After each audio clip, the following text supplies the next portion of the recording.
Yes. The answer is yes. And that's my mic, but nobody else's. Good thing nobody else was talking. That could have been bad. We're good. We're live. Hi, Consent. hi, people. We're live. Hi. Hello. Hello. Good evening, everybody. This is season 3, episode 2 of the Game On Plays Out podcast. I am Will McKellar, aka Lard Teammaker. Joining us tonight, as usual, been slightly different opening. It's Chris Hagelman. Hello. Hello, ladies and gentlemen, and welcome. And our usual partner in crime, just at the top there, it's James Atkinson.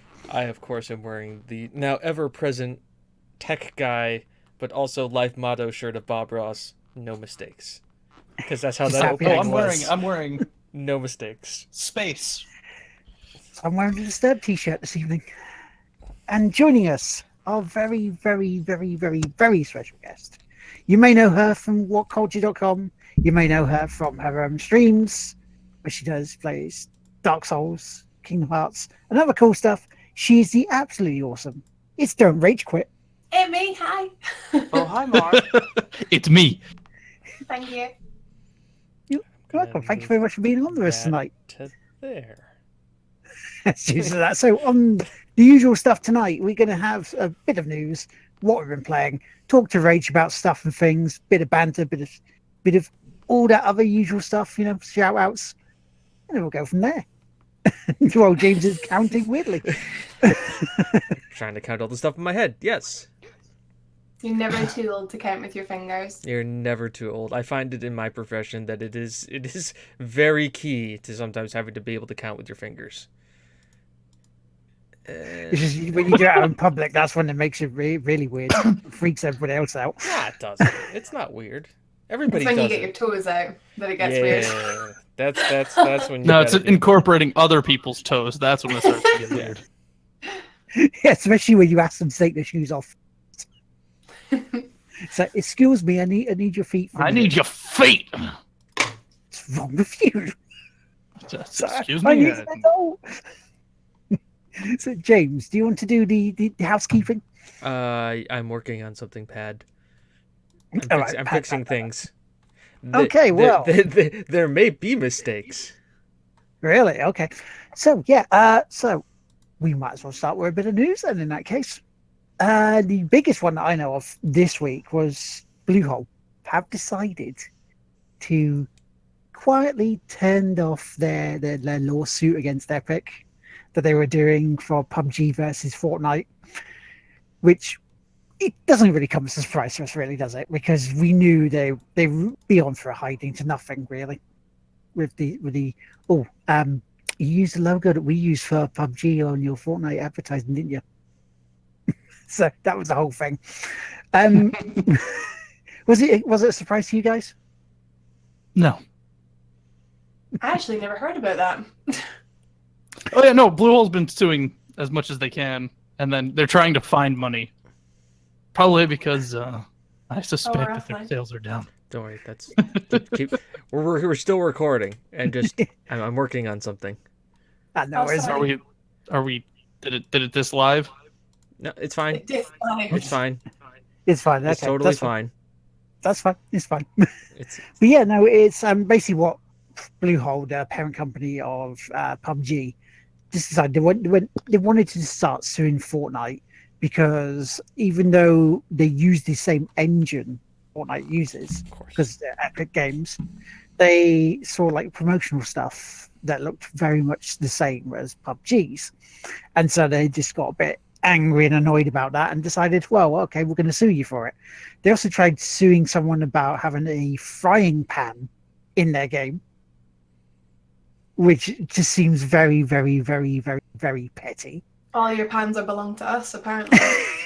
Oh yeah. Pretty Shut much, up and take my money. pretty much. I have a feeling, though, again, that if they actually succeeded in that, Big Daddy Valve would just come in and be like, "Oh, hello, I see you have my money." So you want to remain on Steam, don't you? You're not going to You sue pass us. all of that to us before we sue you. So they actually finally decided to see sense and just take this lawsuit down because the weird thing is there's a company that owns stake in both Epic and Bluehole. So they would be just sitting there going, why are you suing each other? I don't get this. Settle down, kid. Don't cost me money.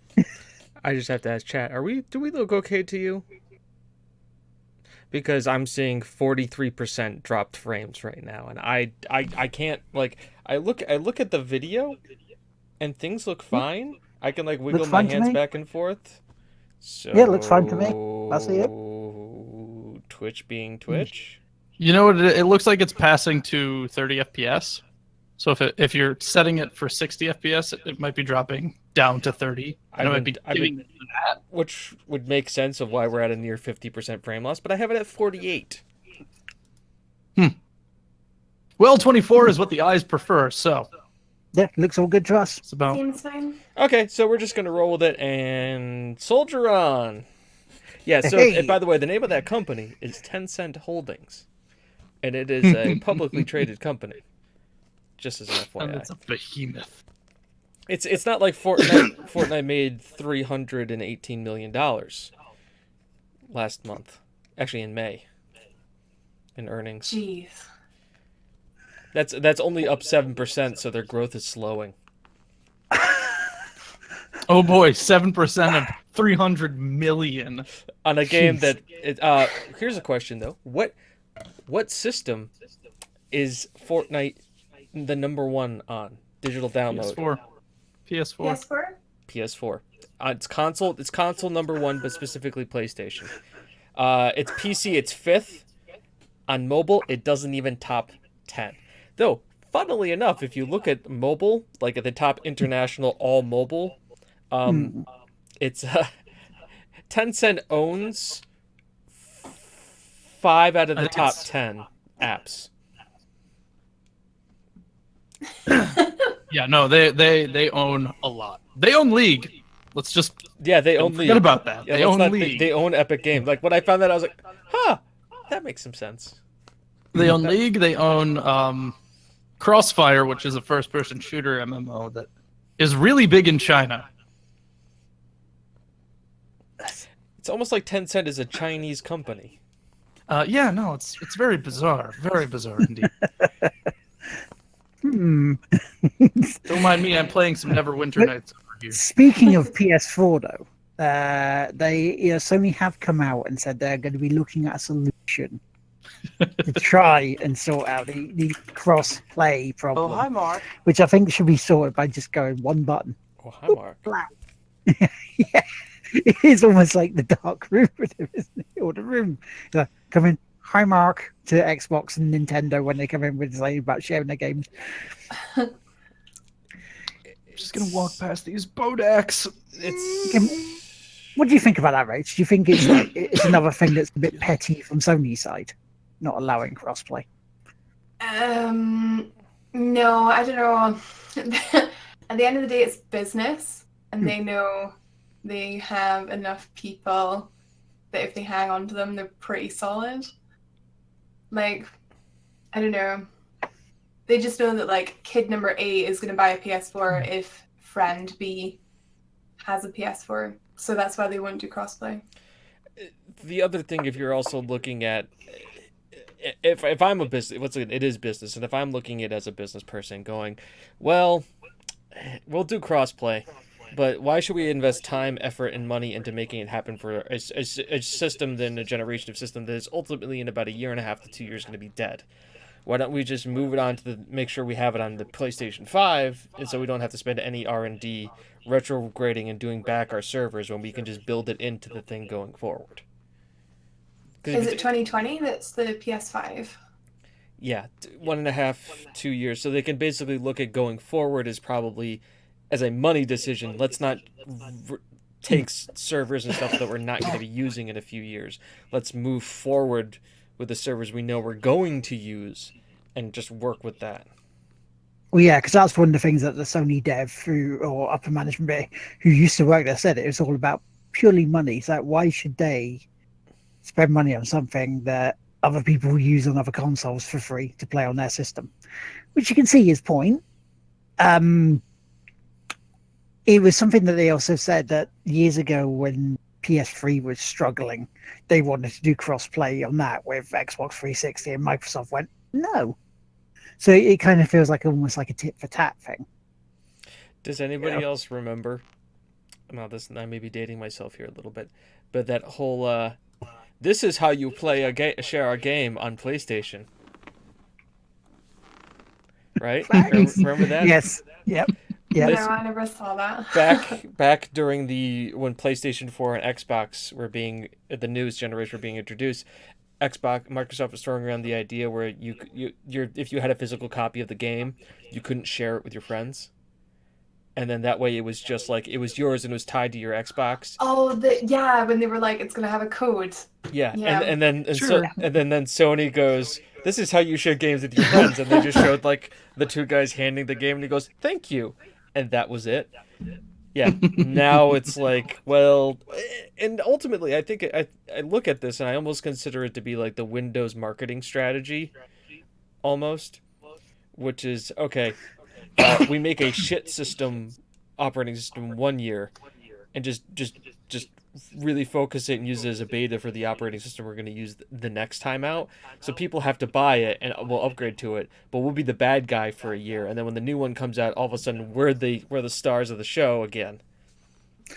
That's what it feels like. It almost feels like in that sort of thing, because again, it was PS2 really, really great. Sony run high, became sort of the company almost became sort of almost egotistical that they could do no wrong. Released the PlayStation 3, they fell from grace.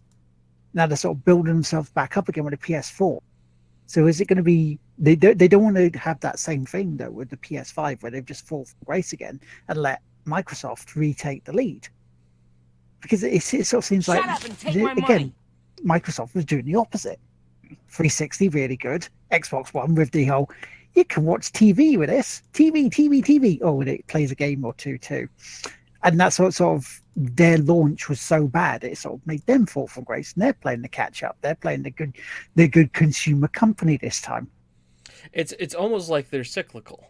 It's almost like they realize that they may fall out of favor, and then they can almost use it as a business strategy. They can use it as let's put less time and R&D into this project, so that way we can pull back a little bit, save some assets, build out for the next one, and then really go gung-ho on the next one. I mean, I think here's really the easiest thing they can do. And they can wait for the PS5 to launch before launching their own product. And then once that happens, they just correct the people's gripes. It's the easiest business strategy they could do. All it does is it just delays. And it's probably not going to cost a whole lot to fix those. I mean, I think the big thing you're going to see, and I think this is the business model they're all tracking towards, is a lot of them are going to start going to the gaming as a streaming service, where it's the Netflix model, and you're not even really going to even own the titles, so your little consoles are just going to be your device that streams the game to your TV while you play it. So they're going to put even less time and effort into physically building a console. Microsoft has already announced it and is going that way with some of its titles. EA is already doing it with Origin and Premier Access with Origin, and because they look at loot boxes aren't really working out as a way to monetize content. So what's a way that we can keep the consumer on the hook and not have to worry about it? Let's just do a monthly subscription service and give them access to all of our games. It's a money thing. It's them moving on and going, what can make us the next amount of money with the lowest amount of effort? What's working? Subscription models are working. Netflix is trading at $300 a share, and they have a price target of over 400 by the end of the year. And whether we like it or not, PSN is subscription based to go or play online, but you get free games with it.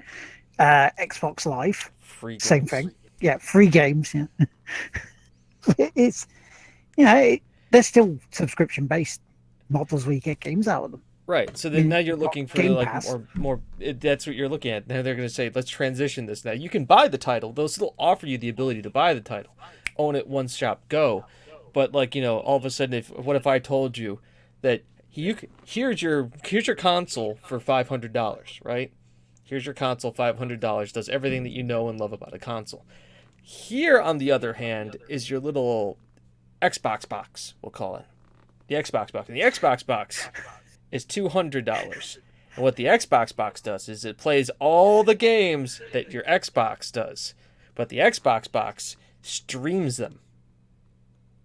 And it's smaller. And it fits into your, and you can easily hide it a lot better. And it still does everything the Xbox does, but the Xbox box is smaller and it's becoming a more contized thing. It's being pushed more towards what you saw originally in Microsoft's original press conference for like the Xbox 360, is that they didn't want the Xbox just to be a console. They wanted it to be the entertainment thing, your entertainment centerpiece for your entire entertainment system. They wanted to be where you went for your movies, your games, your music, everything. And it's making sense, and that's where people are pushing themselves. So then you're like, I don't need a Fire Stick anymore. I don't need this. I don't need this. I can have my one thing that does everything I want, and it's the size of whatever this is, like a wallet.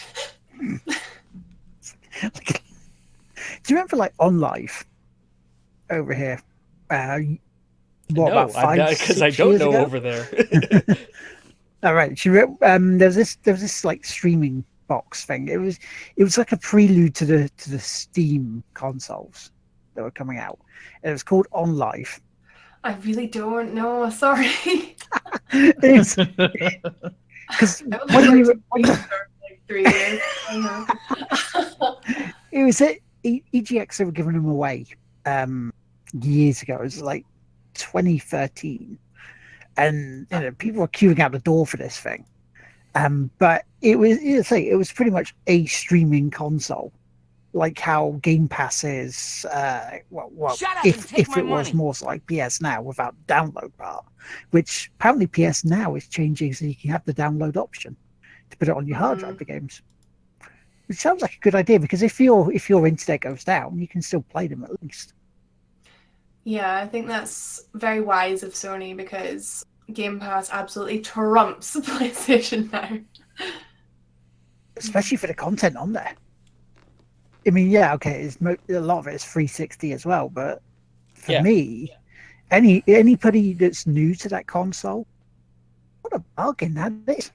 Absolute bargain that is. I mean, it's something I recommend to people who get the Xbox One for the first time. It's like, Game Pass is a bargain for you. Not necessarily for people who've had it for a couple of years, but for new people, yeah, especially. And that's why they're trying to push towards the casual gamer. And that's what this all is. Because it's a lower... They're looking for the way to keep the hardcore crowd, keep the people that they've already got.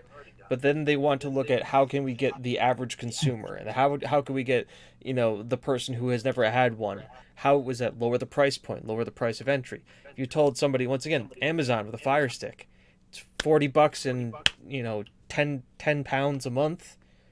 Boom, you've got all of Amazon. You can order get things in 2 days. Plus, you have access to television. You've got access to movies. You've got access to books. It's a low price point, low cost of entry. And that's what it is. It's bringing that ceiling down and getting those customers in. Plus, remember a lot of what we started to see. A lot of these companies were talking about, we want to let you be able to stream from every device. We want you to be able to stream from your cell phone the games that you own. We want you to be able to play it on other devices, which basically, to me, says that's where you're going to start seeing more of a model as mobile devices get more powerful, or because you have a home Wi-Fi. It makes things a lot easier. You're already starting to see it. Will has a Vita. Will has probably streamed and played stuff from his PlayStation on your Vita. Yeah. Oh, yeah. But that's the next hurdle of entry. And we're talking about cross-play between, cross-play between Sony and Microsoft. How about getting Sony, Microsoft, and Nintendo to be able to stream to an Apple device? One day, maybe. And the other thing too, that's with Android, it's the same thing. Because you think about the major phone market; those are your two major phones. Android being Google, and you're relatively more receptive to things. But there's always the talk that there's the rumors flying around now that Google is developing their own streaming console. Heard about that. Yeah. That might be a thing. And remember, Steam has been doing this for a while too. Steam has this. Like I have Steam on my gaming laptop, I have my gaming PC, and then I have my other PC. Now I can technically with Steam log on to any one of those things and stream a game from any of those computers to whatever computer I'm playing on and play it. And this is just through the cloud and Steam. It's just like, okay, bang, boom, there you go, play. And that's how the Steam machines work, the little Steam consoles. You have your big honking server, download all your games, then all of a sudden just be like, I'm going to play Prey on my TV because I can. Mm-hmm. This is technology that exists, but it's moving in, and I think once again it's all about those contracts, those working out the like, hey Apple, we want to get access to your, and Apple's going, come on dudes, we're Apple, we don't share anything with anybody. They're just like a small child in a corner, viciously snarling, holding onto all of their devices. Tim Cook is like, now we have to read all of your terms. And no, it's just like Tim Cook standing there like over like a beleaguered staff of everybody reading all the terms and conditions of everything because, oh, can't do that. Can't give you our second born child. That won't work for Apple. Scrap. I'm just Is it going to be on our platform? No. No, we own it. No. Have you guys seen that South Park episode? Oh goodness, I've not watched South Park which in a one? very long It's the time. one where like Apple tricks people into like selling them their soul because they don't read the terms and conditions, and Yep. it's like part of the term. But yeah, good times. Sounds about right. Yes, my precious. We want your soul's precious. That's why I'm surprised there's Fortnite on Apple devices. Granted, like Fortnite is a disease. It's on everything. It's like Skyrim. It is a disease. It's spreading. It's spreading all over. But remember, It's like Skyrim, but not nearly as good. exactly. It's a Trapper Keeper episode of South Park. I personally, I actually got to go to my girlfriend's house, parents' house, and they have an Alexa. And I was like, Alexa, play Skyrim. And I'm like, oh my god, I'm actually playing Skyrim. It was just like a choose your own adventure novel. It was beautiful. Then you played it on the fridge. I want to play it on the fridge. I really hope they actually have it for a fridge. I really hope that, knowing them, I can imagine that they'll have it as a download as an app on your Samsung fridge, because they wouldn't have specifically said Samsung fridge if they didn't think, hey, we can do this. True. Like, I don't put it past them at this point. Like, they get the joke and they're willing to follow through on it. Or, and it would be a reference in Red Dwarf series. Oh Have god. Skyrim on Talkie Toaster. God damn it. God, that would work. That would work. Right, that's enough of that frivolity. James, let's do some housework, shall we? Oh, so I get to do my house cleaning now? Yep. You do. Hold on a second. James, put this at the beginning of the VOD. The beginning. You have to edit this. This goes at the beginning. My fourth wall. Yeah, no, it's My immersion. it's almost like I'm trying to put it in there so I can remind myself. Hello, ladies and gentlemen, and welcome to the Game Won't Sell Itself podcast, where I don't know, I've just lost my train of thought. But anyways, let's talk about something here, chat and folks. Let's talk about housekeeping. And what do we normally do in the housekeeping section? Well, I am normally here to pander to you in some way, shape, or form about extolling to you the virtues of Twitch Prime, about how it can be easily used to subscribe to various channels, to talk to you about using various loved ones who have scorned you to use their credit cards and debit cards to steal money to buy bits and or watch creepy commercials. Let's be honest, half-cracked, half-coked out of their mind publicists have come up with that just said throw throw it on the Twitch because they don't really give a shit about stuff. And the Google algorithm thought, hey, you've watched a lot of Dr. Disrespect. I bet you want to see a movie about a women's health product. Yeah, that's because that's how that algorithm works. Look at fucking YouTube if you don't believe me. But Don't look at YouTube. It's an abomination. No. Yeah, no, but let's be real here. Except whatculture.com. Where you Yes, should thank watch you. Yes. everything Take that my has money. everything to do with Dark Souls and Kingdom Hearts. Just everything. Just consume it. All right. But let's be real here. I could talk to you about this. I could make some witty jokes. I could crack about it. But ultimately, you've heard it all before. I bet you if you went to 8 other streamers, they would be sitting there telling you the exact same thing, because it's not like I stole this from somebody else. Right? Right. So let's talk about housekeeping. So let's talk about something more important. Right? And what's more important than subs? What's more important than bits? What's more important than follows? What's more important than donations? I'm waiting for somebody to chime in. Viewers? Viewers are good, but viewers help. And viewers, you know what they help with? Charity streams. And you know what's coming up in November? A fucking charity stream. Extra Life. Exactly. 2018. So, instead of going and subbing or paying for Twitch Prime or going out and stealing bits, instead hold on to those credit card numbers and those CIVs on the back. Play the long game. Wait. Or you can actually go and take their money and then donate to the Tigwhippies Extra Life page. And then when they find the statement and go, you fucker, you stole my money, you're like, but I donated your money in your name to a charity.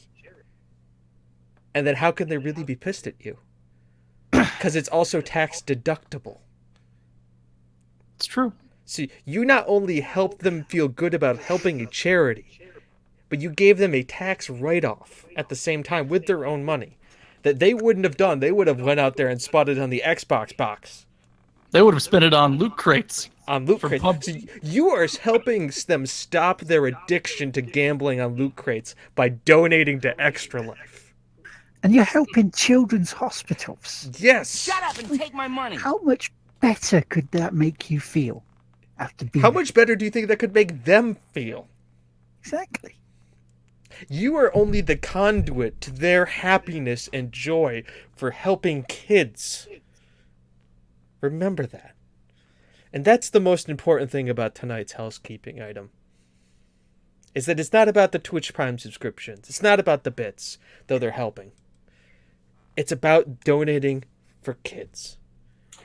And this is where I wish I had the More You Know thing from NBC on here. We just do.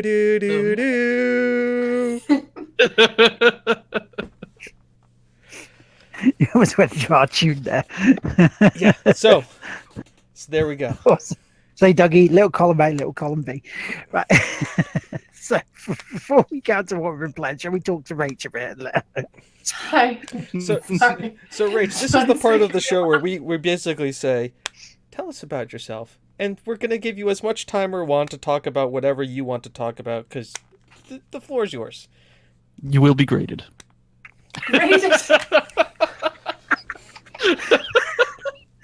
Right, well, automatic A plus because my name is Rach. I'm from Scotland. That's about it. Now, I am Right, also Scotland. a streamer. I met these guys through various connections. I play RPGs. We've got some games in common. Okay. Kingdom Hearts and Dark Souls, and I'm not pointing at you, right? Yeah. It's sporadic. Just point. Someone's right. You're in the middle, They're so there. really you could just point wherever.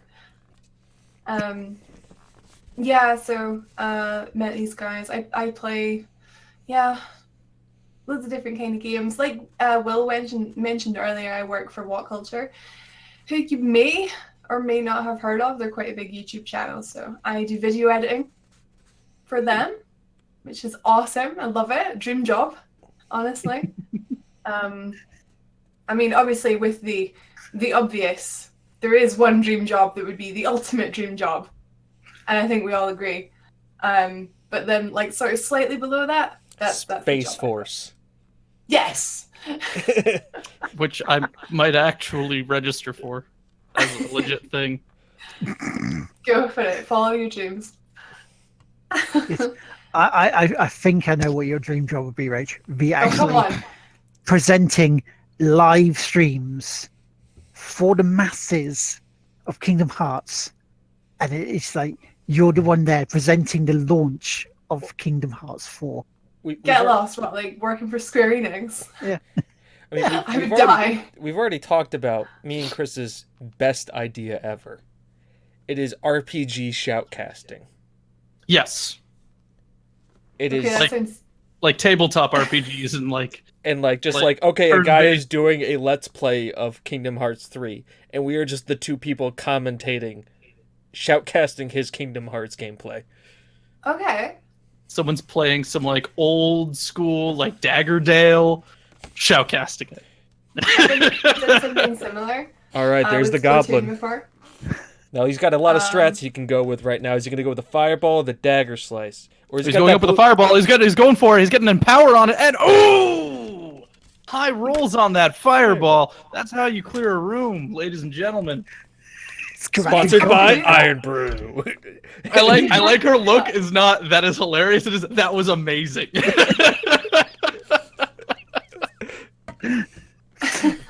What got you into streaming, Rach? Well, I used to work for Game, pretty much the UK's biggest game store, and it came up that they were like, it's one of the biggest in England in the Metro Centre. Oh, now everyone knows where I live. Great. But we got an opportunity from Microsoft, who gave us a ridiculous amount of money to build a streaming studio in the middle of the store. And an email went round like, who wants, who's interested in being the stream team? And I was like, yes, me. So yeah, I had like an audition for that, which, oh my god, I found it recently and I watched it and it was awful, but like apparently they liked me, so that's how I got into that. So we used to stream every single day. I went from I was in a team of 3 down to a team of 2, back to a team of 3. I was by myself for a little bit. We sort of like the team changed up, but I did it like all the way through for a year, sometimes 5 days a week. It's how I met a lot of these guys over there. But yeah, and it was really cool because we worked for Game, it was all about selling the game. For me, it just kind of came naturally because I didn't really say, well, I mean, I did a little bit, but I didn't really push it. Just because I found it so much fun, it seemed to go well. And then when that closed, actually, when I left, because Game just didn't really see it going anywhere. They didn't see it was profitable. And then I was like, I'm still going to keep streaming. So I just do it on my own channel now. So, the rest is history. Nice. Let's have a look at this. I mean, you've talked about that. I mean, so what let's just try to see what other questions are here. So, What is your favorite game? I don't know if I have one favorite game. That's hard. I mean, could you easily answer that question? Doom. Okay, maybe you can.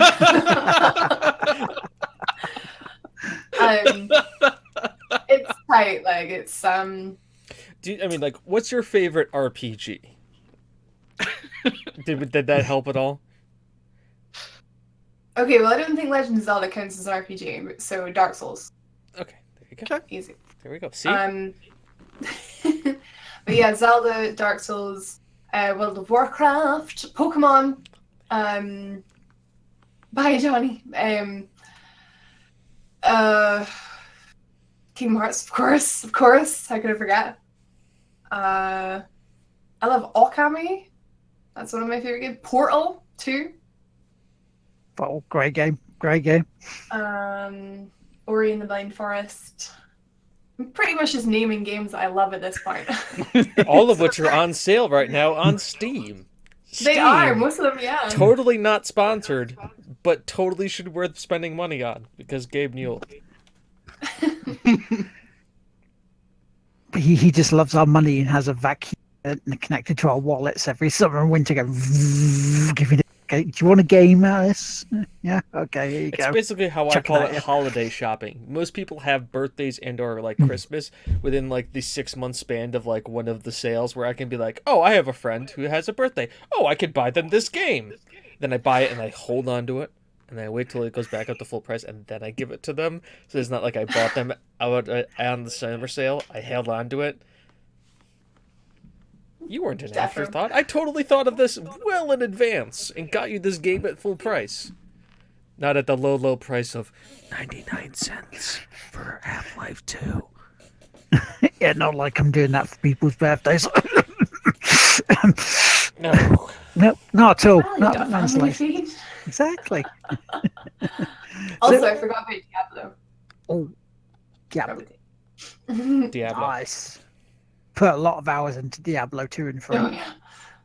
Oh, no, well, not 2 for me. 3 for me, personally. But I played I see. Diablo 1 and the spin-off Hellfire DLC, or not DLC, it was the expansion at the time, which was developed by a third party. It brought the monk class. Oh, Monk is awesome. That was one of my favorites. From Diablo 1. There you go. Diablo 1, there were 3 classes from what I remember. Now, if you bought the DLC expansion. From Diablo 1? I Yeah. don't remember what the Diablo 1 expansion was. I only played vanilla. Oh, he's off. Monk, apparently. Oh boy! Oh boy, I made him do a thing! Because I was going to Guys? do that with Diablo 2. Well done, well played. We made an achievement. We made James get up this time. Where's he going? No idea.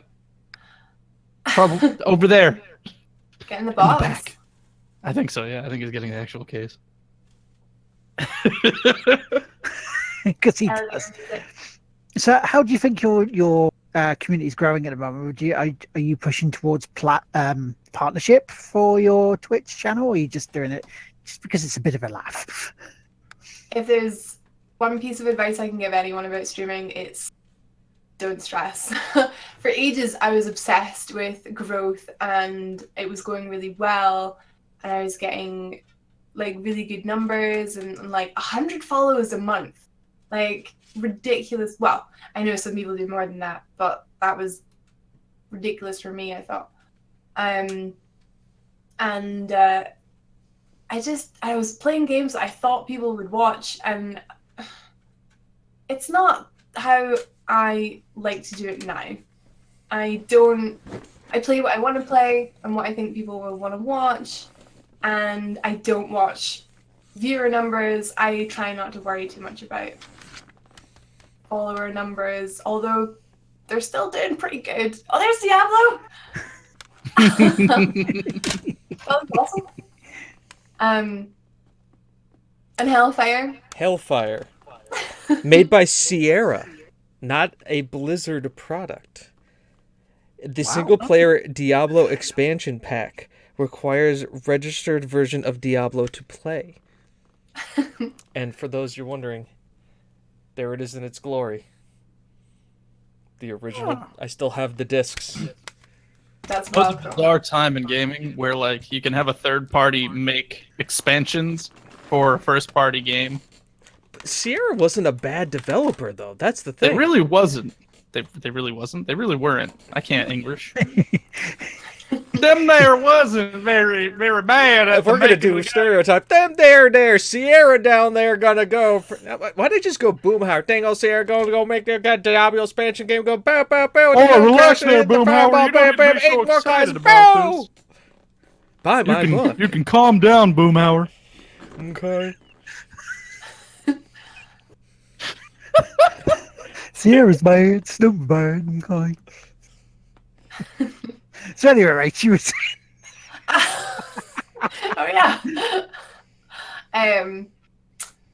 But yeah, you were asking if I was pushing for a partner. Like there was at one point I was like, right, I'm doing this. I can do it, but like I'm just not pushing for it, I guess, because I'm setting small goals, and I feel like partner is a very big goal.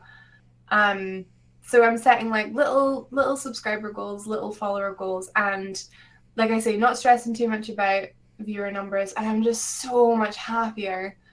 Because when I do hit something like when I hit 1,200, I was like, oh my god, yay! And it's like, I don't know.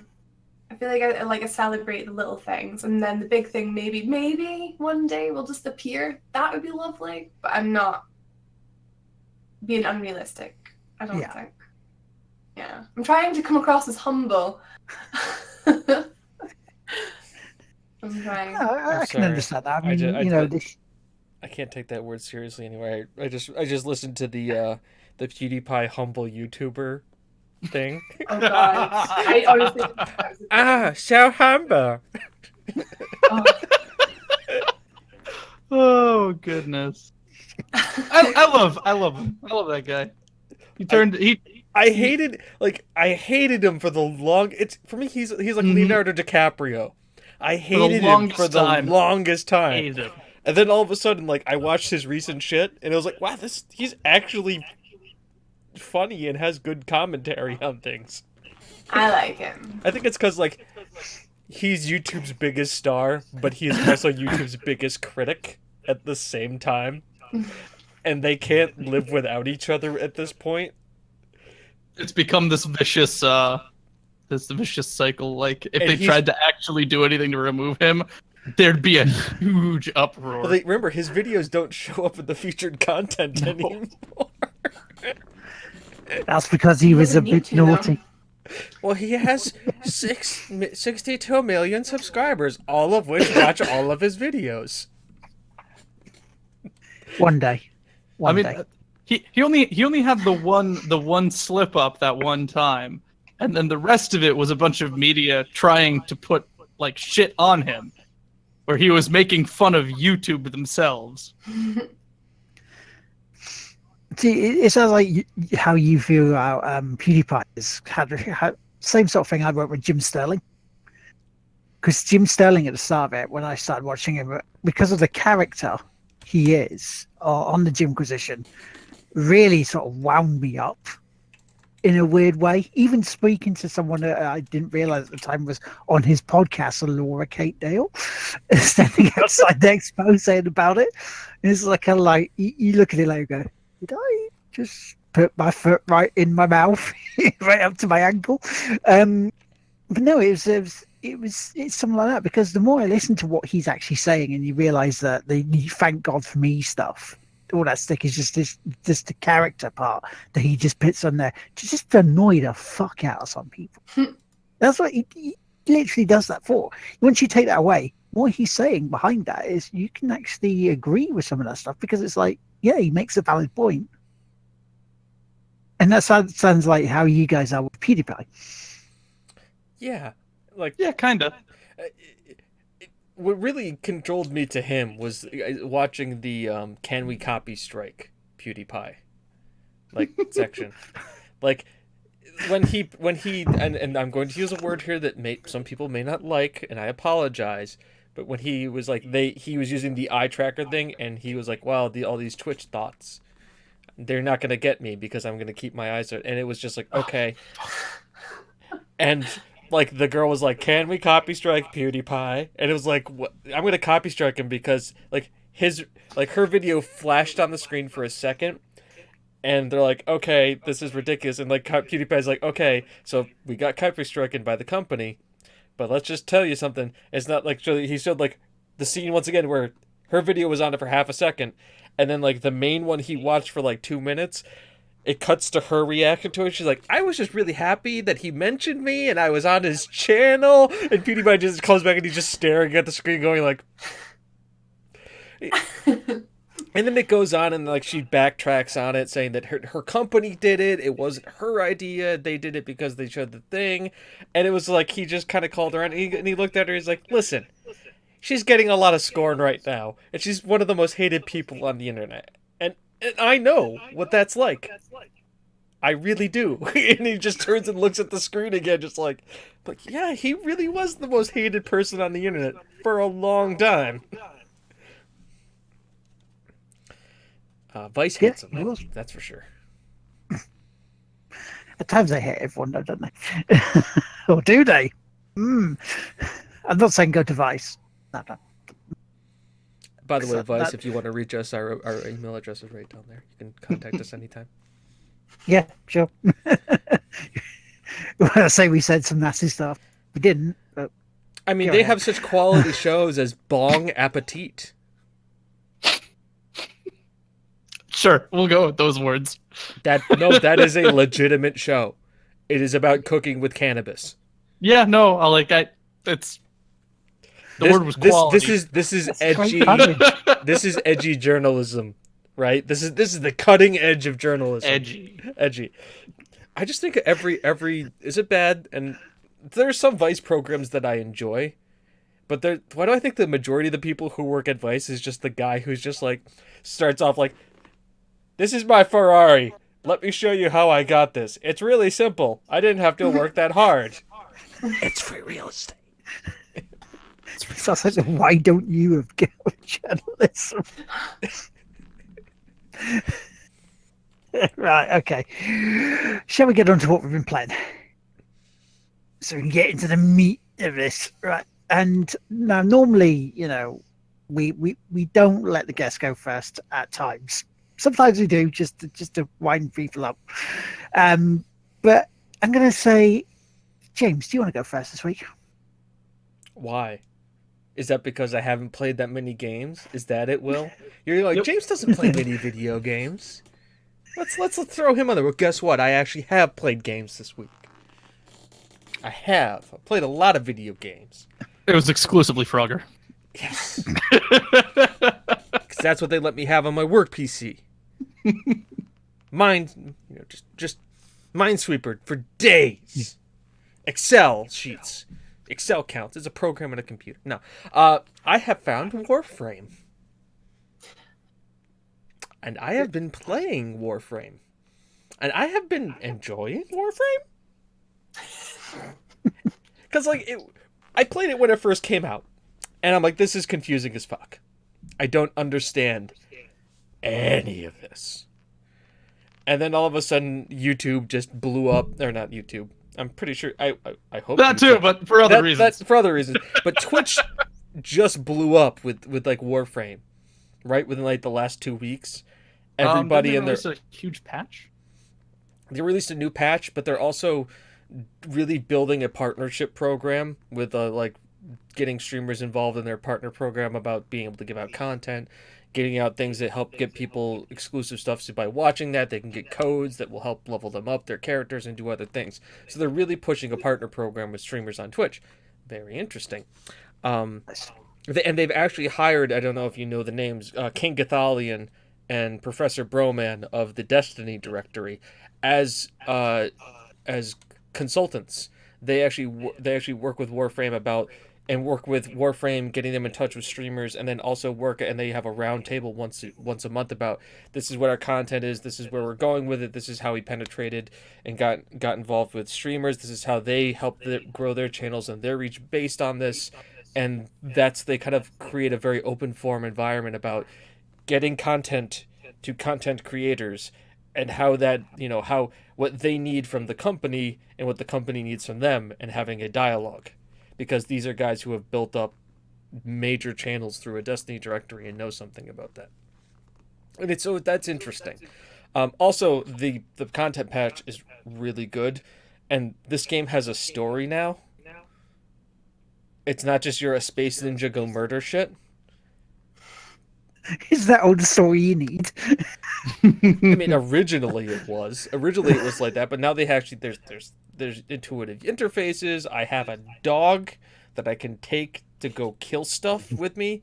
You can also get genetically engineered cats, and then there's a whole breeding system where you can breed traits in and out of those things along with it.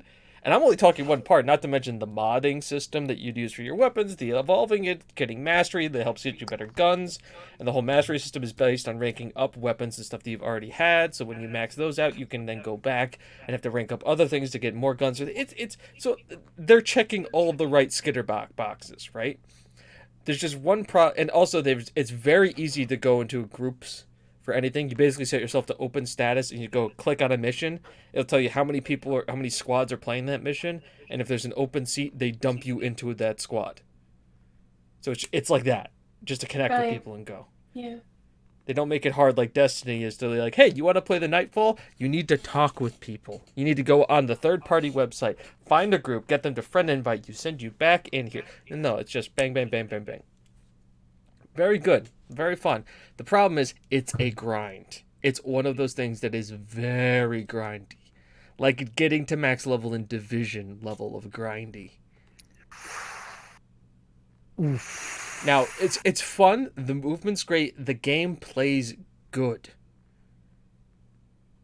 I think the one thing that's stopping me from getting totally into it is I don't understand where I need to go and get materials to get gear, so I don't know what things I should be grinding. So it just kind of feels like I'm just throwing darts at a board and hoping everything sticks. That sounds familiar. That sounds very familiar to what I've been going through with Dragon Age. Yeah, it's like you're sitting there playing it. It's like early WoW, right? Where it was vanilla. It was like, okay, here's your world. Just go explore it and figure it out. Where's the best gear? What instances do you have to run? Where do I go? So that's my thing. I don't know where I think that, and once again, I'm not saying that that's a bad thing. I think a little less hand-holding in an RPG like that is going to make it good for the game and the life expectancy of the game, because it involves community of people getting together, talking about it, figuring out, and it creates the whole third-party atmosphere that comes behind it. Also because I think WoW is really hand-holdy right now. But no, I'm excited to try and keep playing it. I may play a little bit of it later. If people want to play Warframe with me, guess what? It's free. Is it cross-platform? I don't know. I don't think so. I don't think so. Ah. But like, it also doesn't take a whole lot to run it on a PC. I think like the minimum requirement is Service Pack 3 on XP. So Pretty minimum. Pretty minimum, it's something that's not even supported by the developer anymore. So besides from that, I've been playing Football Manager. We'll move on from that because we all know me in Football Manager, so we can just kind of script that under the rug. And just a lot of other stuff. Let me scroll down here. Metal Gear Survive, Prey, Stellaris, and Destiny 2. Is Metal Gear Survive as shit as I've heard? That was meant for a birthday stream where I was going to just play it for shit. It's not... I can see where they were going with it. It was really just... It's a zombie survival horror game that they slapped a Metal Gear onto. And have you paid an extra $10 for your extra save? No, because the version I bought because of the Steam Summer Sale gave me that because I don't need a second save. Also, I got Metal Gear Solid 5, which I plan on streaming. Fair enough. I've beaten that game, but I just want to look at it. This is the stream we'll do before Death Stranding comes out. That we're gonna call let's go in to Kojima's madness. The final days of Konami and Kojima. Man, Metal Gear 5 was so weird. And that's saying something coming from a Kojima game, right? Yeah. Like, because I want to play it up to the point where I can stop and stare at the screen and just look at chat and just kind of zoom in and be like, this is when he stopped giving a fuck. This is the moment in the game. This was his 2 weeks. This where the fucks were not given anymore. The money was pulled. And here it is. All those characters you cared about, we've learned to know about for the last 6 hours. We'll never see them again. And yes, there's a pachinko mini game in it somewhere. And Probably. remember, the canon of this now is after Mother Base explodes, the wormhole to another dimension opens and turns your soldiers into zombies. That's Seems legit. canon. I see no problem. The big thing I remember about Metal Gear Solid 5 was I played it through. I talked about it. I even wrote a piece about it, why it's not Game of the Year. And I remember the shit I got from one specific person because it wasn't agreeing with them. Was it me? No, Okay. no, this was back before the Tig Whippy days. Okay. This was Gamer Chatter days. This was. Now I don't know whether the site's still up. If it is, go have a look. It was great. It made me laugh because the biggest problem I had with Metal Gear Solid 5 was the second half. Yeah, when he stopped giving a shit. When they decided, oh, you don't need to play the main missions to carry on in the story. Just do a couple of side quests and we'll carry on that way. And even then, the main story missions were rehashes of the first half, just difficult, bit more difficult. And that was it. Difficulty set was up. And of course, the whole Quiet debacle where he was trying to justify it being, just a teenager's fantasy. If he came out and said that, would have been more. Would have been like, that's fine. It's okay. really basically to describe it. It's like George Clooney as Batman. He's interesting as Bruce Wayne, totally like nails it, has the look, jumps into the bat suit, bat nipples, and then just suspension of disbelief just goes out the window. JR, you're right. Yeah, I should know better than to have a different opinion to someone. Damn it. Shocking. But that is what I've been playing. Also, Nice. Steam buying simulator. Which is why I'm happy there's been so many summer sales, because at this point I have just they're like, hey, what games are good on summer sale? Well, all these games are good. I list to friend. Friend goes, oh, I should buy you something for your birthday. How about this game? I own it. How about this game? I own it. How about this game? I own it. What don't you What's on own your on wish Steam? list? Not much. Well, that's the good part about Steam is that you can look at other people's libraries, and you can be like, all right, time to see. Do they own this? They don't. Well, Time this to is- make that change. I strategically set up my wish list. All right, I have 12 games on my wish list. Most of them range from full price games down to games that are under around the $5 price mark.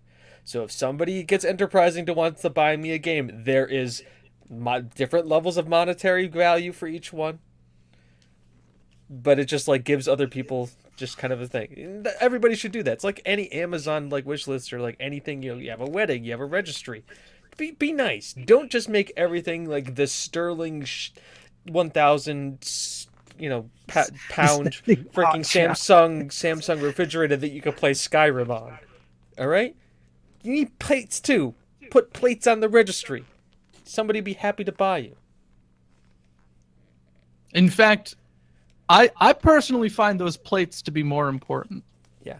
Bill, I have a wish list too, mainly because I'll be looking through something and the game hasn't come out yet, and I'll go, oh yeah, I want to remember this for later, and I put it on my wish list, And then you forget about it later anyways. and then I go through my wish list and go, what the fuck was I drinking? So not enough for the looks of You it. don't drink in Steam. Do not drink in Steam summer sale. Unless it's not your money, then go to fucking town. So, Rach, what have you been playing this week? Well, I don't know if you heard, but I have a PC now, a proper PC. So I let myself loose on the sale as well. I have not gotten very far in, but I adore it already. And I got What Remains of Edith Finch, which we started and finished tonight. It's quite a short one, that one. But definitely recommend. It was. I don't think I've ever.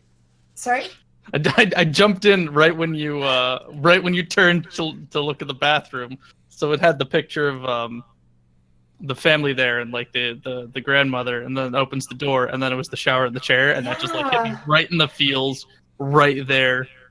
It was like that all the way through. I feel like everyone, because it's so family oriented, everyone would see something out of that game that would mean something to them. Like for me, it was like, I don't know. It was just like, enjoy the time that you do have with people. It was so emotional. But then it was like, it wasn't like sorrow, it was joy. It was weird game. It's like £7 at the minute. If you like a good story game, it's so good. So we played that. I bought Planet Coaster, but I haven't played it yet. And I bought Firewatch. Again, I hear it's a good story game. Firewatch is, it's again fairly, but it's a bit more interactive than what you would call a walking simulator. You cut out at short.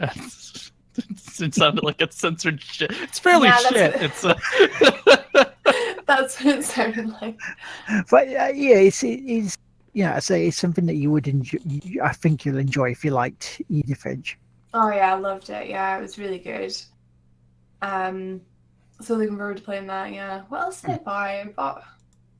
I got Salt and Sanctuary as well, which is it's like a Dark Souls, a 2D Dark Souls. Been out for a while. I had my for a long time. Yeah, because I fancied it for ages, and I was just like, I'll get this one day, and yesterday was that day, so I finally picked that up. Well, that's everything that I bought. I recently have been playing through the Mass Effect trilogy for the first time. Yeah. So finally finished the first one. We moved on to the second one. Liking it so far. Second one's got some nice improvements in combat, that's for sure. But I don't play that very often, like once a week, maybe. But last but not least, the game I've been playing most this week, and the last, Jurassic World Evolution. How do I even start to talk about this game? It's so good. Like, has anyone played it? It's so good, right? You've got dinosaurs, all right? They find a way. They find a way. You'll have to get used to Dr. Malcolm. Holy shit. They have Jeff Goldblum in it. That's the most important thing. I was just like, bye. I don't care if this game is shit. It's got Jeff Goldblum. But yeah, it's like, so just in case anyone listening doesn't know, it's a park sim, so you take care of basically you take care of Jurassic Park, and that gives you the ability to add as many leafy boys or as many raptors that you want. Do not get raptors. I swear to God, it's a bad idea. They're fun for 5 minutes and then they break out and eat everyone. Just all the time. All the time. Constantly. Clever. I've seen a few streams, and it's just always raptors are the problem that they have every single time I've looked. That's what I don't get about these movies. It's just like they're sitting there going like, well, we're going to create a Jurassic theme park. Just make it all herbivores. I know. It's that simple. Or like like a couple little tiny carnivores. Oh, the little ones are really cute. I need to try and get them. But yeah, honestly, like the other day was the Raptor Apocalypse. Oh God, it's all Tom's fault. Tom Merritt, it's all his fault. God damn it, Tom. Named a raptor. Good old Tom. His fault.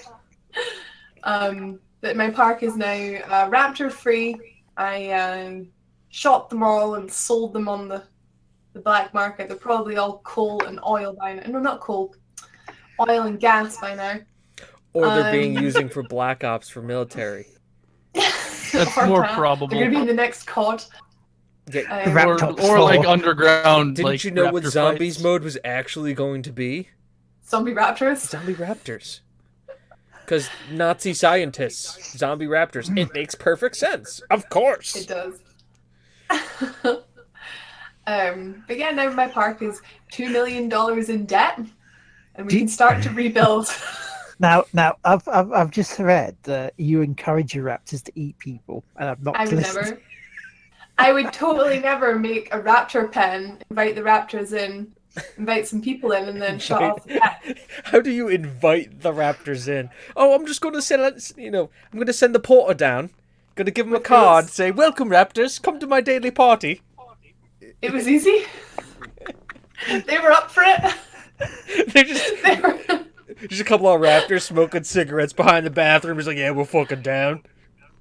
Let's fucking do this." You got you- tours? Yeah. Fucking all right. If you are interested, I have a rather amusing clip if you want to see. I don't know if you do that. Yeah. Sure. What? Yeah. Yeah. Okay. But yeah, Neo, that would be awesome. Thank you. But yeah, Jurassic World, I can't recommend it enough. It's unfortunately not on sale at the minute. It's quite expensive, actually. Well, it's. I think the full game is $49 US, and if like the deluxe is $54. That's expensive, I think, for what you get. There's not that much to it.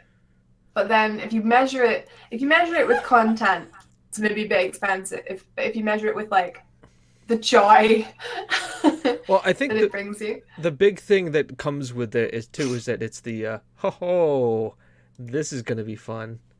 Yeah, it's really fun. Let's drag this over to this screen. Oh. No, hang on. Oh my god, are you gonna play the clip? I'm gonna play the clip. Yeah. I'm gonna put the clip on the screen. We're going to sit here patiently and watch this clip. Window capture, add source, Oh, hashtag He's so shameless plugs. smart. add a new source. Chrome, done. But Hello, is friend. Tom the ringleader of your raptors then? He was until I shot him. Just old Yellerton in the back. So now Sorry, Tom, come Tom. here. It's you or the Raptors. All right, let's full screen that, and let's just do this. Do. If we're gonna do it, we're gonna do it right. It's gonna be the full screen. Okay. And let's turn up the volume. Are you ready for this? Beautiful. Let's see this. See, got the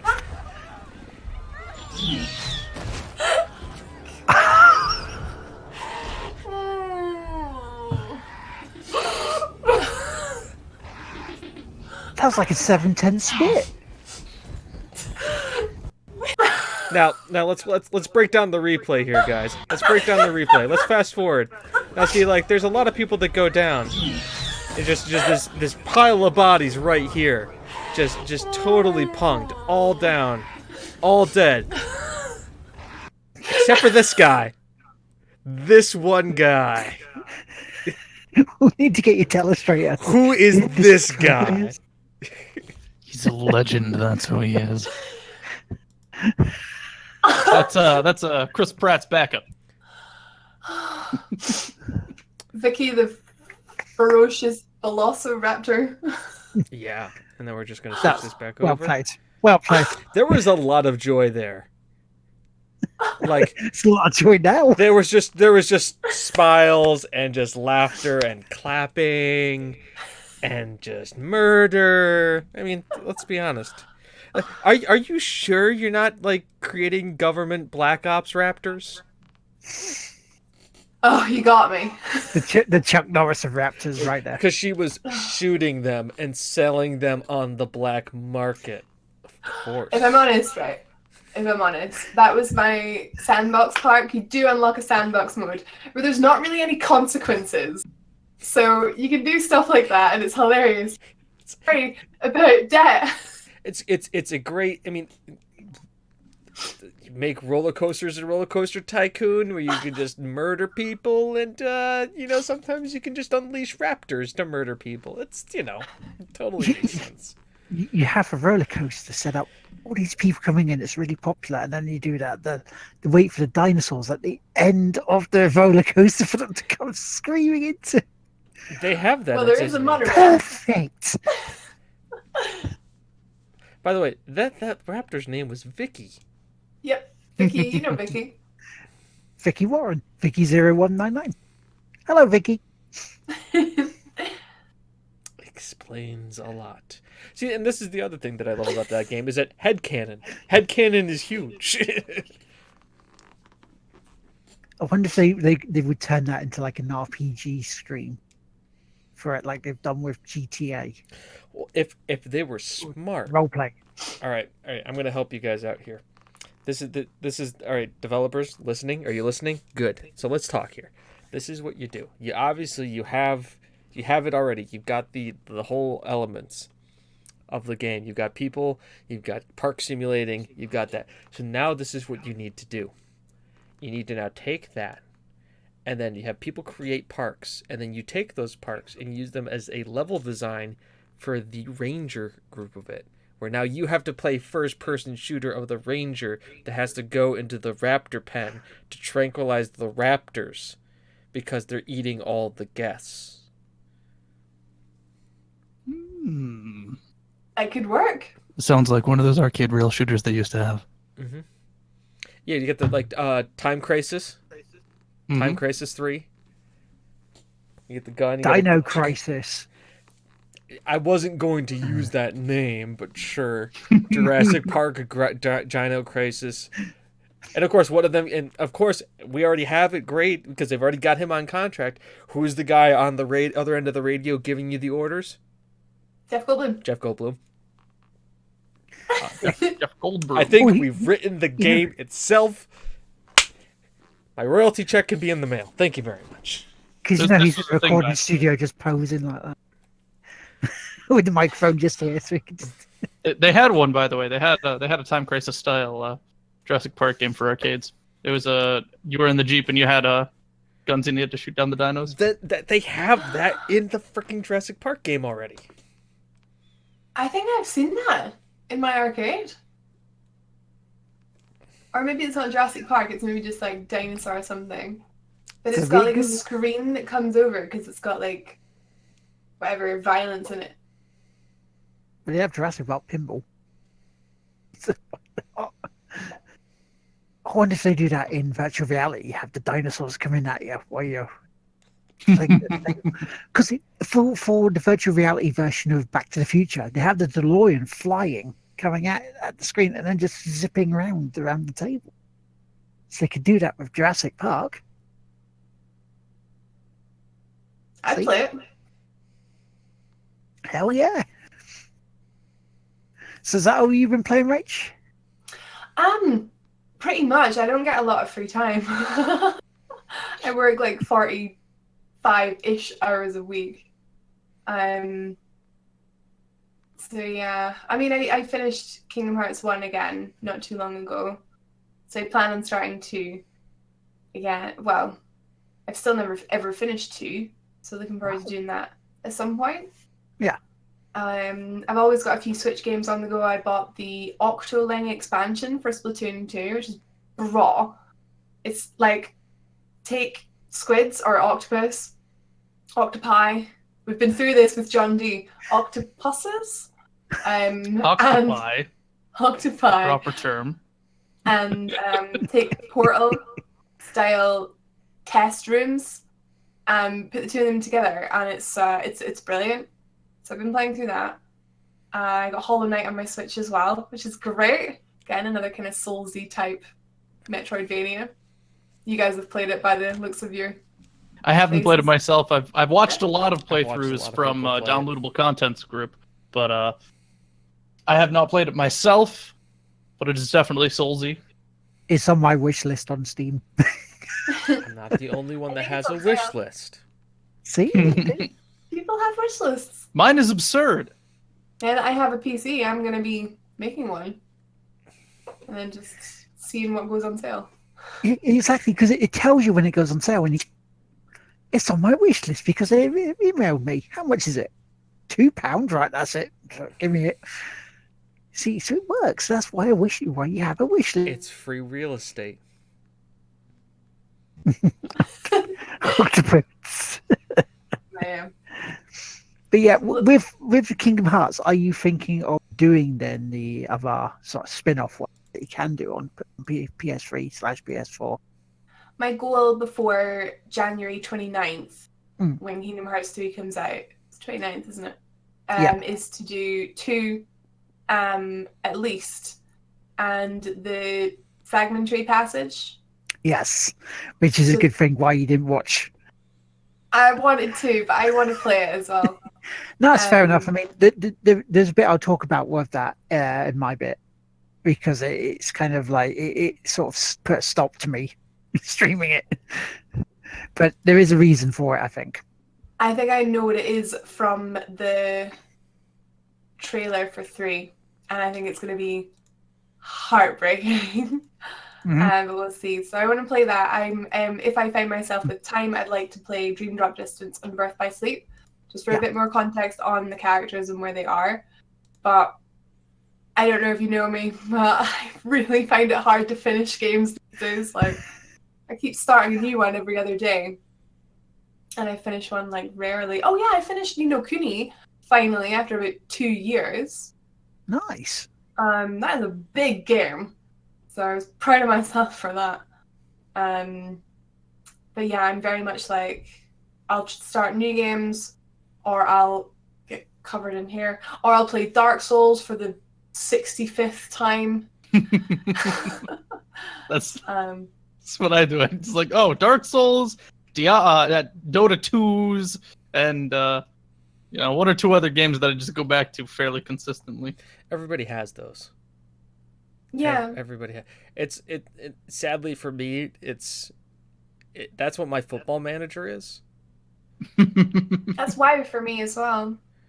It's because like it's a game you can play.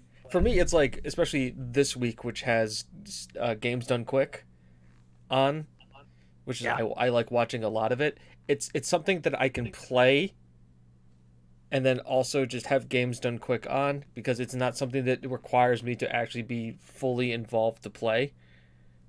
I can be playing the game and have this, and I can spend a lot of time watching the run and then just hitting spacebar until a match happens. Depending how much sort of speedrun stuff you watch, do you have a like very favorite kind of game you like watching being speedrun? For me, it's a lot.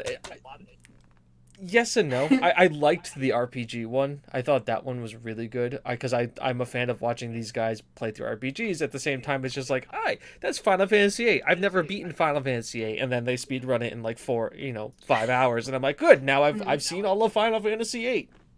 Yeah. Because Best- I can tangent this. I'm going somewhere with this. I love watching Spyro speedruns. Love it. Because they're hilarious. And that brings me on to how excited I am for Spyro coming out in September. Is that the one? Did you watch the one the other day they did where it was just glitch through this, and the guy was trying Pretty to make much. I haven't seen the one that's just, if that's already been on, I've been ridiculously busy with work and that, but I'll need to catch up on that. I love watching them. Because when you're watching these, do you prefer ones with the glitches and that in that they found? Do you prefer the ones that are just normal 100% or go straight Me, through? I like both. Yeah. Glitches can be fun. I have to say, It depends on how fun the glitch really is. Bethesda games are very good speedrun glitch-wise to watch. Okay, so you Horse get tilting. the whirlwind shout, and you just dash through the giant's legs and send him to space. Well, no, it's just like because I've been watching Bubbles Del Fuego do one. He's not at GDQ, but it's like, okay, I get the horse, I put it on an angle, I do a load save, and then all of a sudden Yeah. I'm flying. It's just like, But you gotta be careful not to fall because you will die. yep. But there's also like Prey this year. Was Prey no out of bounds? So they didn't let them go out of bounds to speedrun the game. Oh, man. The cat, it's on VOD, but they still played it in like an hour and 10 minutes. But it's like, normally to speedrun this game, you would just go out of bounds. At this point, it has out of bounds in this area is the plans to build the item to beat the game. So you can build the item, go to the bottom, beat the game, done in like 15 minutes. See, that's really fun. I like that. There's one that I was looking at because it was the winter games done quick, and it was thanks to James and that has put me onto this. Jesus Here's Toast. This guy I first saw him doing the speed run of Bloodborne, and it's a mixture of being really impressed with how quickly he does it and being so sick to your stomach because how easily he beats those bosses and to how much trouble you have. It's that mixture. But watching it, you're also sort of enamored of how he's managed to get these glitches to come back out the game, to go straight back in almost and carry on almost seamlessly. And he does it in an hour and a half. How about It's mental. the Dark Souls? I think it was Dark Souls 2, where the girl was speed running it and she was blindfolded beating bosses. The guy just held the blindfold in front of her, and she just was like, okay, just on sound coordination, beat bosses. And I'm just sitting there going like, this is why I don't play these games. This is why. People are beating these using the bongo drums for freaking Donkey Kong Country, and I can't be bothered to beat the first boss. No, thank you. Beating Dark Souls with a Guitar Hero controller, Yeah, no, Yeah. it's been done. bongos, Oh with god, it's been so done. literally bananas. Yeah, with the banana, I was going to say that. That's the next thing. It's just like, okay, so there's Skyrim on the thing, and now I have an Apple that isn't even plugged into the thing, and I'm gonna beat Dark Souls on it. The funniest speed run I saw, and that was one that Titanic, Titanic. the really bad version of Titanic game. There's a Titanic game. Yeah, there's a really There's a bad lot. one. There's really bad ones. Yeah, they have the awful block, which is just We'll have to send you the JonTron of them. yeah. I personally, one of my favorite runners, it was 2 years ago, was Half Coordinated. And he actually has a medical disability that makes it so he really has like strong movement and motor control in one hand, and he led. I think it was last year's or the year before's SGDQ with Nier Automata, and he beat the entire game. Speed ran it in like an hour and a half, beating it by playing with one hand and an Xbox controller. And it's stuff like that where, like, you know, Games Done Quick is known for a lot of cringy moments, a lot of weird things, but like to lead off with a guy who found speedrunning, found a community, beats the game better than some people can actually play the game, is absolutely wonderful. And it was what really endeared me to it, because I liked watching it as background noise, but then that's when I started really watching it and going, oh yeah, no, this is actually a thing. And then watching this guy do it and talk through, you know, he's giving commentary. And in the meantime, in like his other hand that isn't working, he has a little stuffed Muppet of like the robot, like they got a smiling robot face. Emil, yeah. Yeah, in his other hand, and he just does it, and he's talking about it. And like at the end of the game, they saved a donation all the way to his end, and his dad had donated $500 and like gave this really wonderful little speech, and the runner broke down in tears at the end. Because like it was like, you know, we and your mother have always thought you were a special person, but we're glad you're doing what you love, and you've met so many people through this service, and we really, you know, think the world of you, and we want to support you in any way we can. And it was emotional, and it was like the picture of the entire thing was just it was one random person. It wasn't even a member of the couch. It was somebody else running up and just hugging him at the end of the run as he broke down in tears, and it was a beautiful moment. Besides from all the other cringy stuff that happened. And Disney singing. Yeah, Disney singing. See, I can see the yes, that's very cringy, but I was like, but I want to be polite. Because the first part, though, the first song they did on the Kingdom Hearts one earlier, I thought that's what you were talking about, yeah. fine, fantastic. I thought the guy's voice was really, really good. It's just the other two, you're really looking like, wait, what? Really? Can we just fast forward this bit, please? But it was, yeah. It's Disney songs, okay. The reason why the first guy succeeded, we talked about this in the pre-intro, is because he chose the Elton John version. He didn't choose the Disney version in the Disney thing. He chose Elton John singing it, which is a little bit different. Also Elton John. We ended the podcast like Elton John. Sure.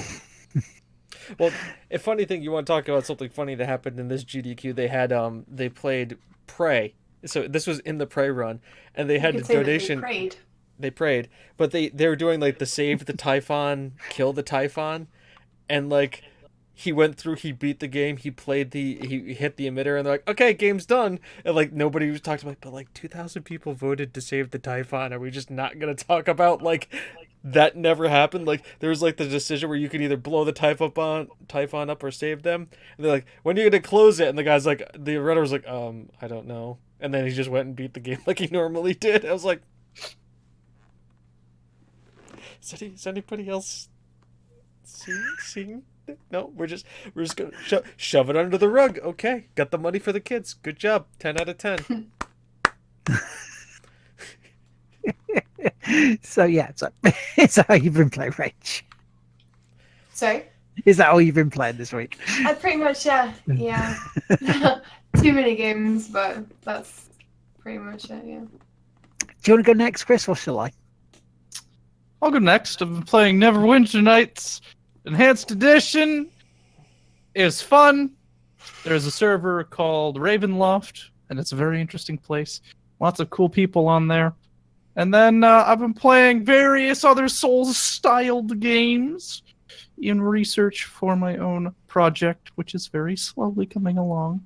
Lords of Fallen. It was painful. Not going to go back to it. The Surge is up next. I'll be doing that for a couple hours after the show. And then, yeah, that's it. Nice. Right. So this week I've actually completed a lot of stuff, which makes a change. The ones like Everest Golf, finally got through that. It sounds like the special stage if I want to do it. Played the demo, as they call it, the Awesome Adventures of Captain Spirit. Oh, I want to check that out. It's a nice setup for Life is Strange 2. They Don't Nod Again are going down the emotional with this. Kind of hard hitting in places, but they don't go as full on viewing as like a David Cage game. There's hints that you know this stuff is happening there rather than you can actually see it. And then the ending's cool. I do like the ending for it. I'm not gonna spoil it. I'm gonna say just it's free on like the stores. Download it. It's a couple of hours. It's a couple of hours. Just play it. It's a weekend or an afternoon thing for you. No, John. No, John and Bob. No, he isn't. But the other two bits I've really played, because the stuff offline now off stream I haven't really been doing much of. There's just like bits and bobs here and there. The other two bits I've completed this week are Kingdom Hearts Birth by Sleep. Oh, sorry, Birth by Sleep 0.2 trajectory, blah blah blah blah blah, and Dream Drop Distance. Now, I was streaming Birth by Sleep until a part where it came up with a block scene, and it came up with block gameplay. Yeah, they blocked the gameplay as well. Now, which is normally strange enough, considering you can play about 3/4 of the game not being blocked. But I have to believe that the reason they've done this is it's a potential spoiler for 3. Because 3's not out yet, they don't want this bit spoiled. Maybe. They don't want you to have story to help with the To help future. purchase it. Yeah, I know. But I can see why they've done it, and I hope once 3 comes out, they patch this so it becomes unblocked. Because it links.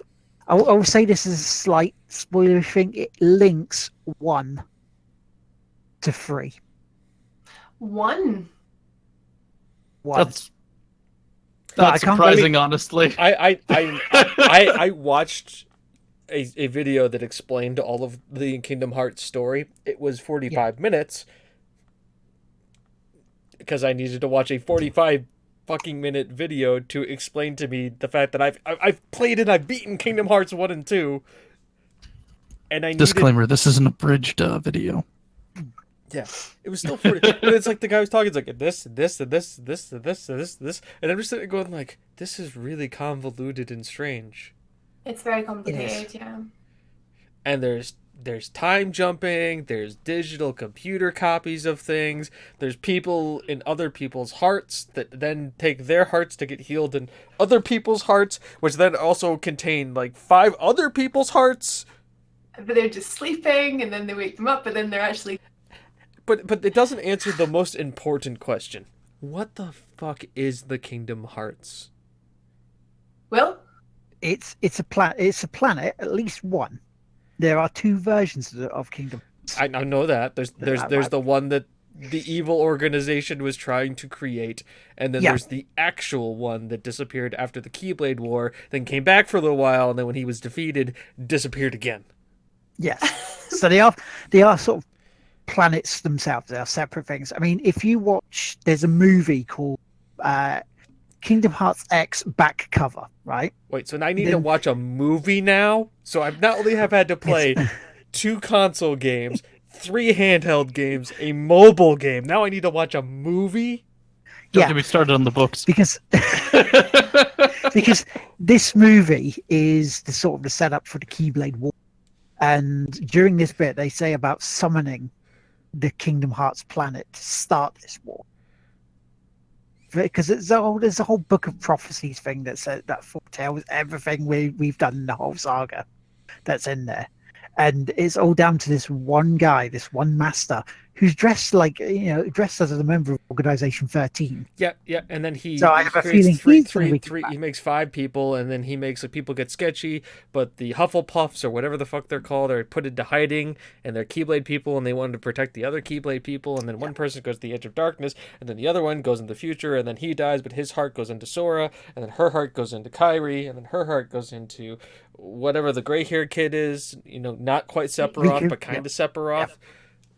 Yeah, no, like I got that, but it was just like this is just like George R. Martin probably would watch this and go, Jesus, this is fucking convoluted as shit. Frank Herbert would probably be like, geez, this is too much plot. It's We just- know. Yeah, we still enjoy it though. Anyway. That's the Oh weird no, thing. I'm getting 3 and I'm playing it. It's just that I have to like. I understood more of the story after doing the spin-off stuff. Just slow clap on the marketing. Just slow clap the marketing. The only thing that could help them is just like, let's take that like 45-minute like let's get caught up here, and if they stuck it at the beginning of Kingdom Hearts 3. I think they're doing something similar along those lines. They are doing a catch-up thing on it. They did say something along those It'll lines. be shit and not tell you half of what's happening. They do it by storyboard. So The someone bullet fell point asleep is once or twice. Don't animate it anymore. Well, no, that Everyone's T-posed. Then Jiminy Cricket had 2 journals, and one only had one thing in there, and then this one had the other thing in it, and then everybody forgot everything, but then they remembered because of the power of friendship. I maintain if I mean, you it's a wanna Disney play game. Kingdom- I get it. Well, if anyone wants to play Kingdom Hearts 3 because they think it looks like a good game, can confirm gameplay is awesome because I got to play it last month. But if you just cannot be bothered with the story, because I get the feeling maybe some guys in chat maybe can't be bothered with the story, you can just jump into 3, enjoy the gameplay, enjoy the cutscenes, enjoy just running around Disney and Pixar worlds. But don't complain that you don't know what's going on. Tron That's the World is deal. best world. Which one? Tron World Tron. is best world. Tron. Ah, Tron, yes. Jeff Bridges. Into. Jeff Bridges. Like And anytime Jeff Bridges can be in a game, I'm for it. they've actually sorted out Pirates of the Caribbean this time, so it actually does sound like That's it. enough. They've employed Johnny Depp. Good. Because in Somebody Kingdom employed Johnny Depp. That's good. He needs employment. You know who doesn't mean- need employment? Jeff Bridges. You know who's still awesome anyways? Jeff Bridges. I thought you were going to say Jeff Goldblum. Well, no, he's very employable. He has the best commercial on TV in America right now with the Apartments.com stuff. where he is literally they just like pointed the camera at him and just said, "Just be Jeff Goldblum," and he was, and it's great. The one thing I will say as well about the 0.2, graphically, you notice the difference.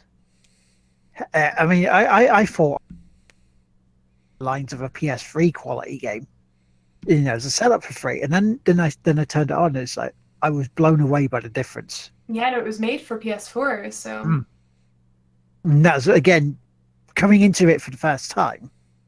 I didn't know that at all, and it's just it just took me by surprise. It's like, oh wow, this looks really good. So they really went to work on it for something that seems to me like it's just a demo of the prelude, really. But yeah, it was good. I liked it. So they did take a page out of Kojima's book.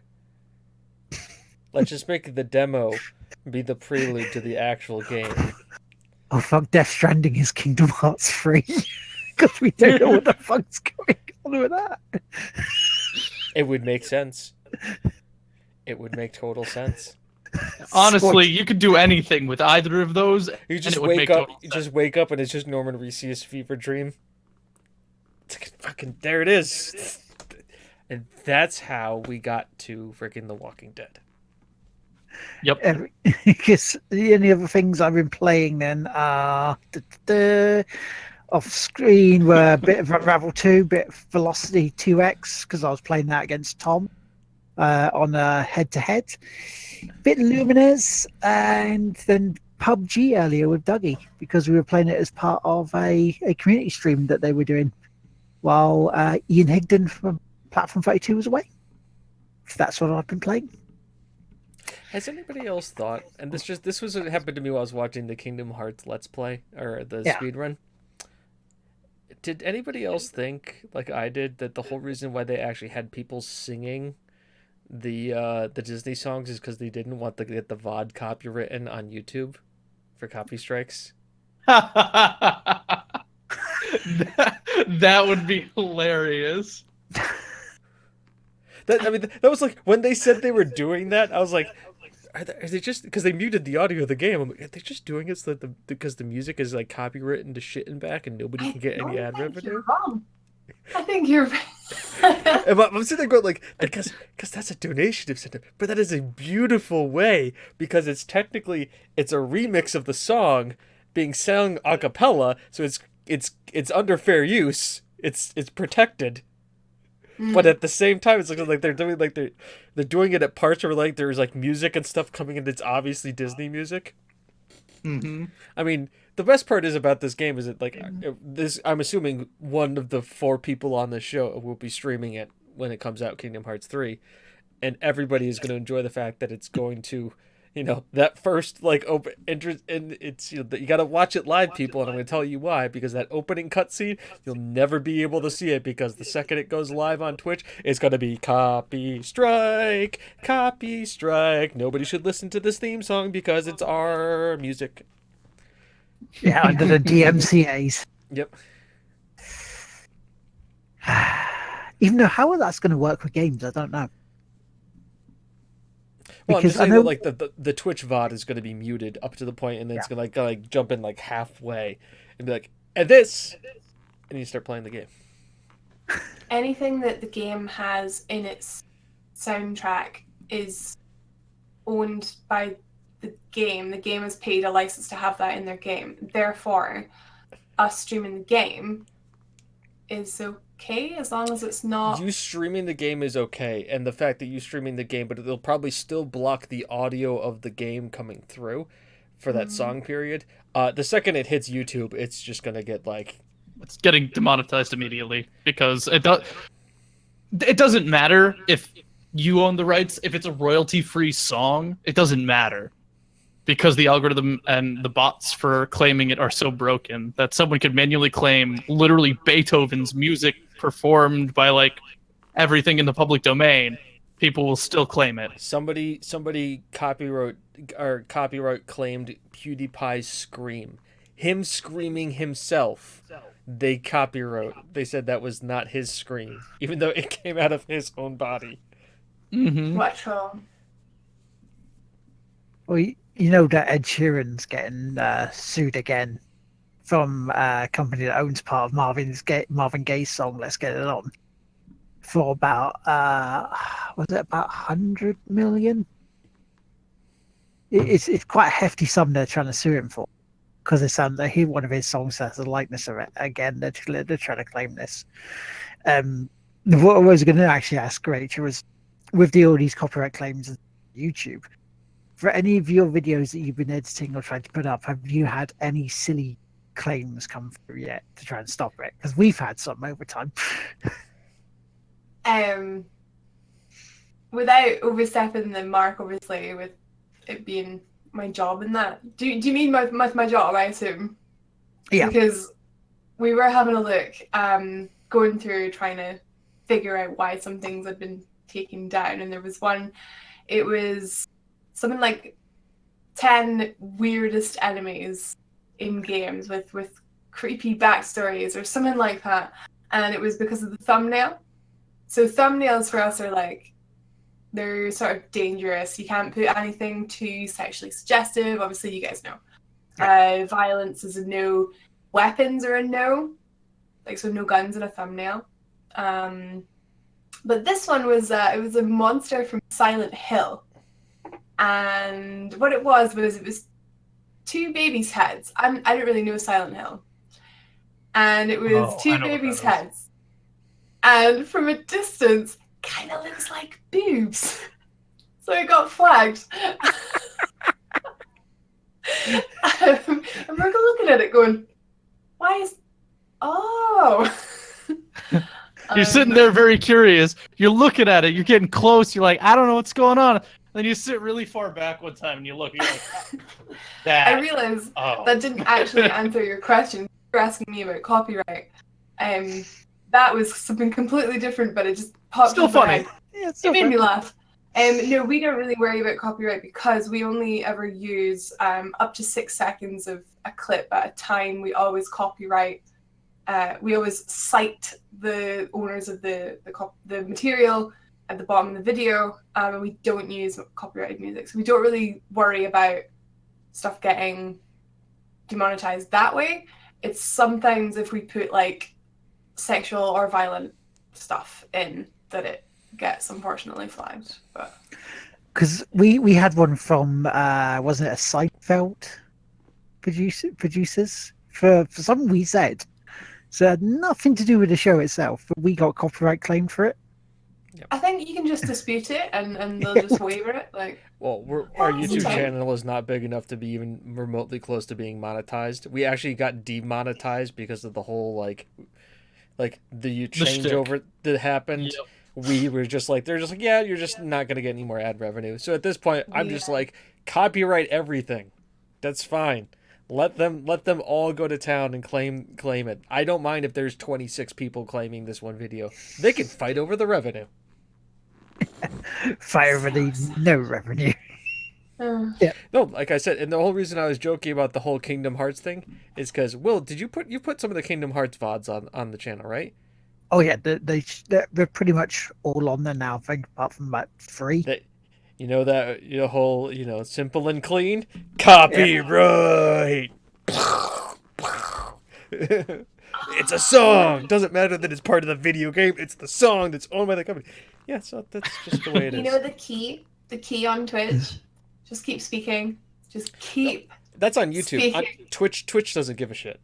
Yeah, Mm-hmm. Sometimes because sometimes know- they do mute portions of your VOD, but it's only if it's like Metallica you're playing or something like that. yeah, some music at the start of it, like I normally do. It's like, oh, like this, like the whole reason we play synthwave.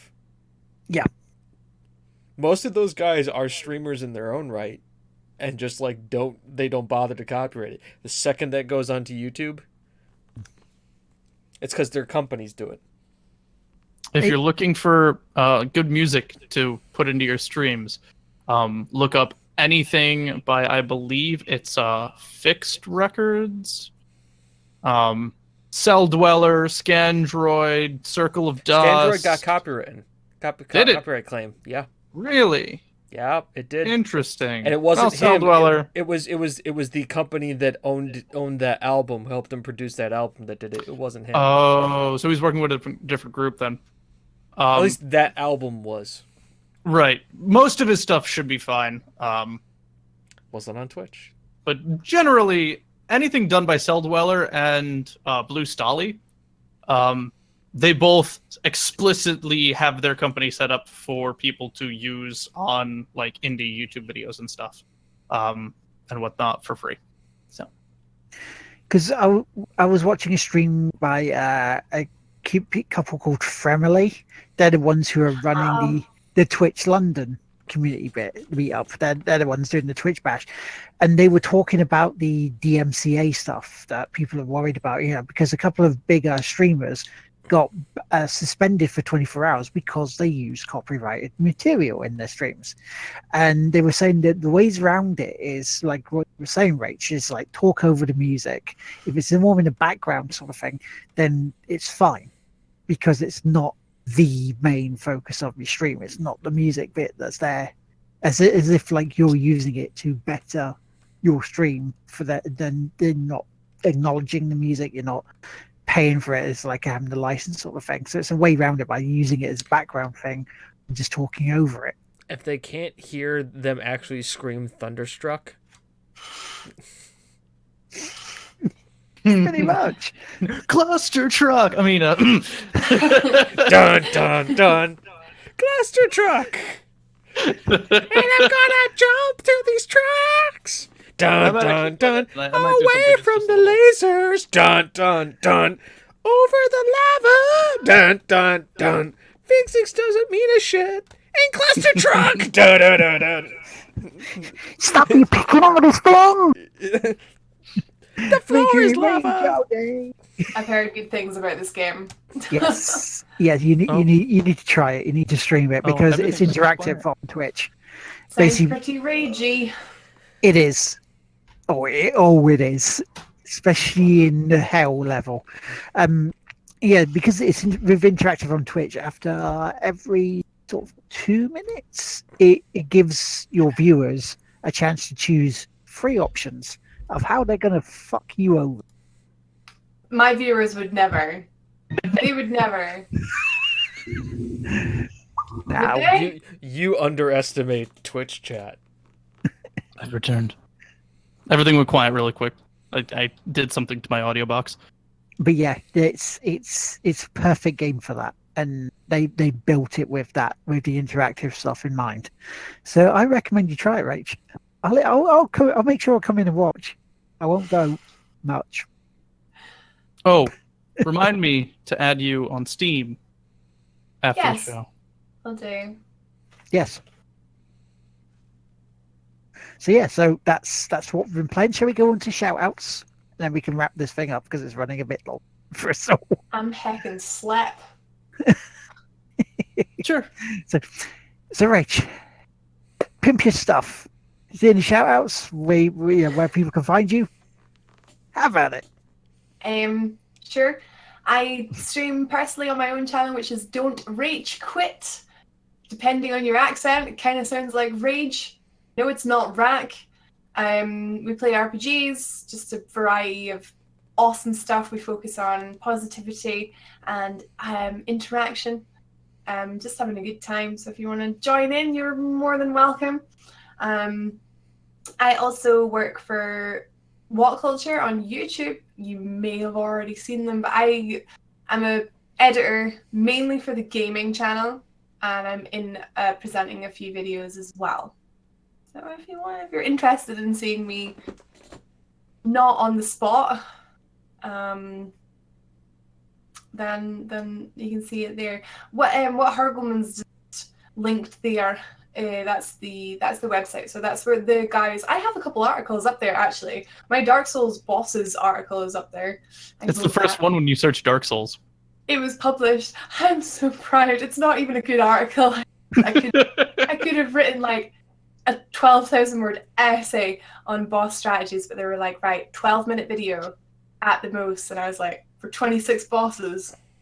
Anyway, yeah, sorry, to wrap it up, my name's Rach. I have an awesome job and a Twitch channel, and thank you for letting me on the podcast. No problem at all. Is there anybody you want to pimp out? Let's like give a shout out to, say how awesome they are. Everyone who has stayed with us in the chat all this time, I guess, they're pretty awesome for hanging out. Yeah. Nothing comes to mind, sorry. That's fine, no problem at all. My shout outs would be yourself, Rachel, for coming up. Because that's we're very thankful for you coming on and putting up with us. Everyone in chat as well, because that's the thing. And also anybody else this week? No, that's pretty much it for me. How about you guys?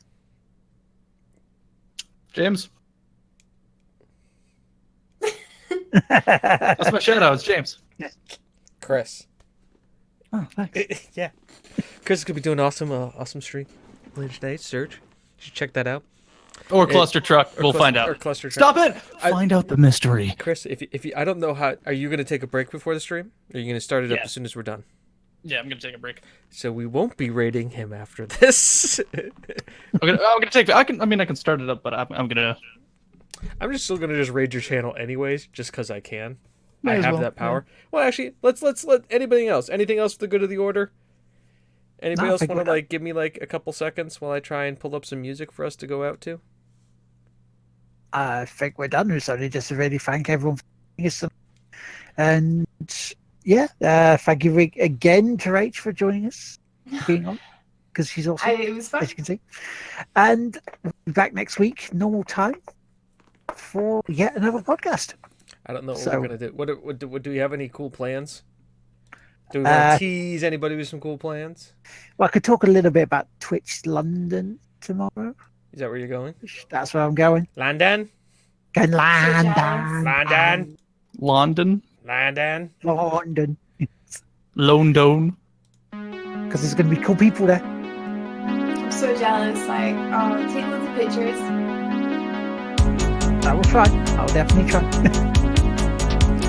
But yeah, so see you next week. Hopefully we'll talk about that.